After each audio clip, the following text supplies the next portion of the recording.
great. If not, use the tools in the cockpit, the weight jacker and the adjusting bars. Maybe make it a little bit better.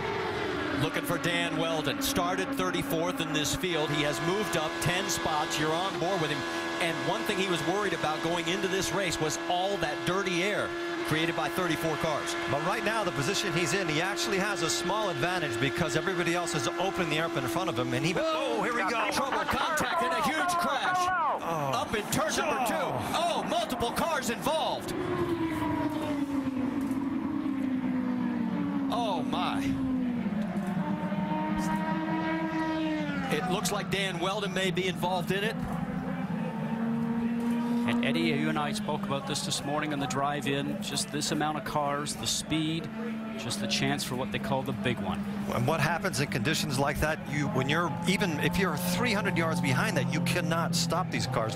The only option you have is to try to avoid it, and it was impossible to avoid anything there. And you saw Will Power, his car involved as well.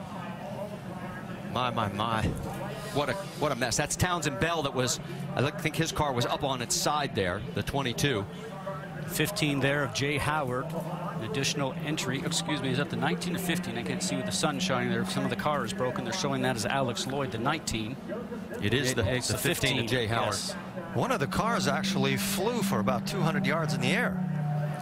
Red flag is out here at Las Vegas Motor Speedway on lap number 12. And from high above, you can see the carnage. We talk about the car going through the air. Eddie, you know that these cars run so low down to the ground. We mentioned before we saw them hitting the ground and sparking, that anything underneath the car, underneath the floor, underneath the tub, really just gets the air underneath the car itself, and up it will go. We saw J.R. Hildebrand out of his car. There is Dario Franchitti. Somehow he managed to get through the carnage, but There, guys, I mean, there's just nothing I can do. Will Power did not. 10-4. They are going to stop you at pit lane on the right-hand side. They want the drivers to stay in the cars. What Franchitti was alluding to is there's nothing he can do avoiding the debris that's on the track. Well, there is debris everywhere. You can see just how many cars are literally torn apart. And this was the one thing, and there is the 18 of James Jakes. Now, he had a crash early in practice on Friday. That is actually a KV Racing backup car that they put together for him. Now, I don't see much damage on there, but he's out of the cockpit. And look at this from high above. And this was the one thing we were fearing when we saw qualifying and the two championship contenders in the middle of the field.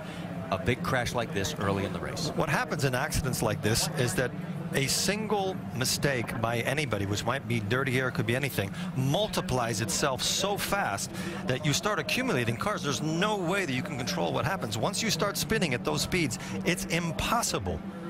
It's impossible to solve the problem. And when we were watching that, Eddie, I'm not sure that anybody made a mistake, because I started to see some sparks. I was wondering if actually there was a suspension failure or a failure on a car, and the sparks I saw, and then all of a sudden people started to collide with each other. So not sure if it was a driver error. There's Paul Tracy to the right there. We're going to sort this out. We know at least 8 cars are involved, maybe more. So stay with us. We'll go side by side, and it's only lap 13. And we've already had a huge crash here at Las Vegas.